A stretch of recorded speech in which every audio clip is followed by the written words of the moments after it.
There's an interesting consideration in education today. As an instructor at a state university, I often think about how to help students best communicate and promote themselves when they get into the job market. And then beyond that, how to acquire new business and create business in their careers. Often in that, I find the issue is verbalization. When and how do we verbalize? And it seems that there has been a movement away from open personal communication. Now, much of that seems to be originating possibly in the COVID epidemic when we went out of the classroom setting for a long period of time. Students became educated online. By the way, I'm not against online education because I teach a lot in our online program. That is a viable modality in communicating and getting an education. But nonetheless, in the classroom setting, it's difficult to get students to communicate, to interrelate, to interact. And that can become a difficult situation. It concerns me because it would seem to me that in business today, even internally, or more importantly, externally, when you're going out and possibly trying to pursue a new piece of business, it's important to be able to get in front of that audience, be persuasive, be assertive, and demonstrate you can contribute value.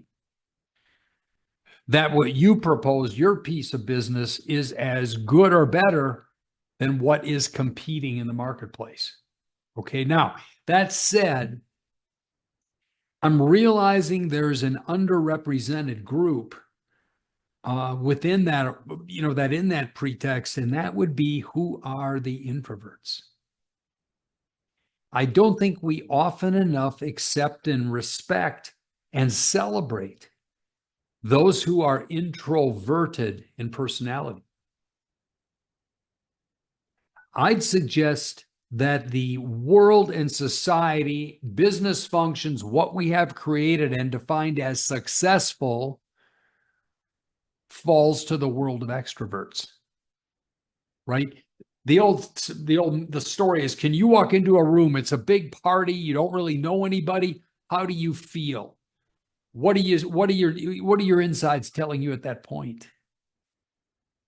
Many of us, an extrovert might rush into that audience and just be motivated and energized to meet people, to shake hands, to get involved.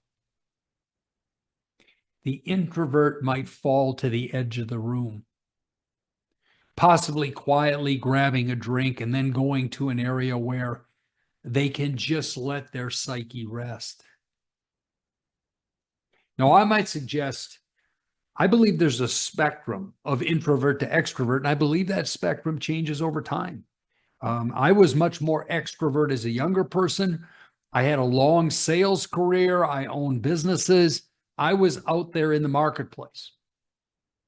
To this day, I'm still a proficient public speaker. I can stand up in front of an audience of virtually any size and talk and present.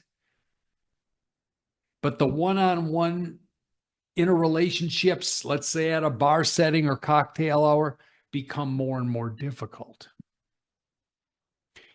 What does the world look like to the introvert? How does the introvert proceed?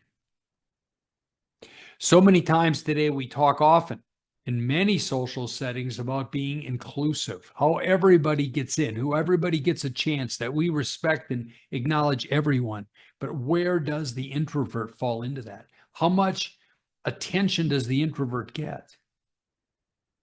Now, it seems the introvert may succeed nowadays because, let's be honest, a lot more of our communication is digitally mediated, right? Instant messaging. For instance, in some of my classes, it's probably becoming old school. I teach a lot about the cold call, the fear of the cold call.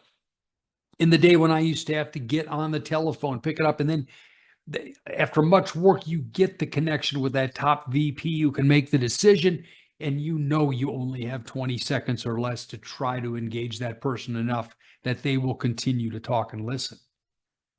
Terrifying, terrifying situation for the introvert.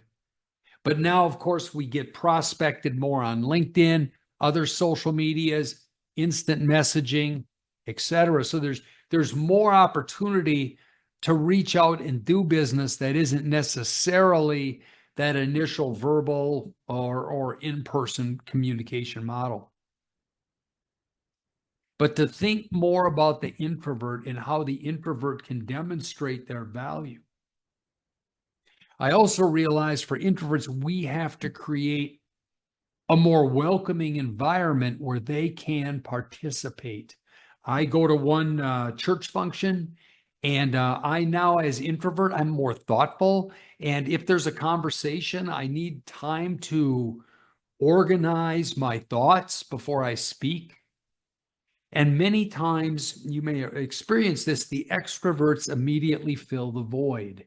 The void becomes full. There's never that gap. There's never that moment of silence where there seems to be a comfortable opening for the introvert to express themselves.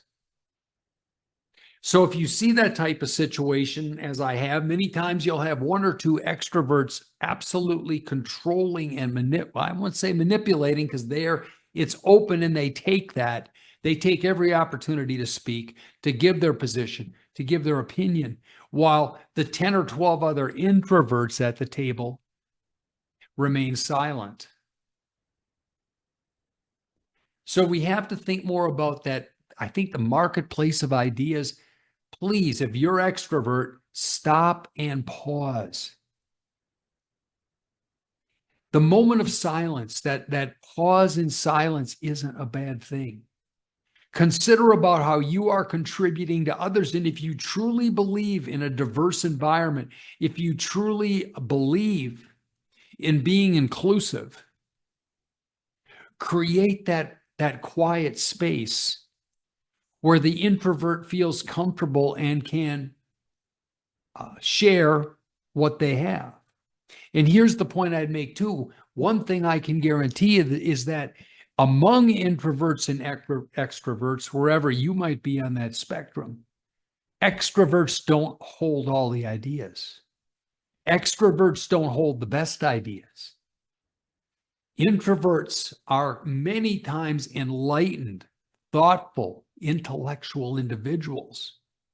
But there's that last piece where it has to be verbalized outward, intrapersonal, right? It goes out into the rest of the audience, group communication. So let's create the space for introverts. And that's something I have to work more at. I have to do better at in the teaching environment. Let's celebrate introverts.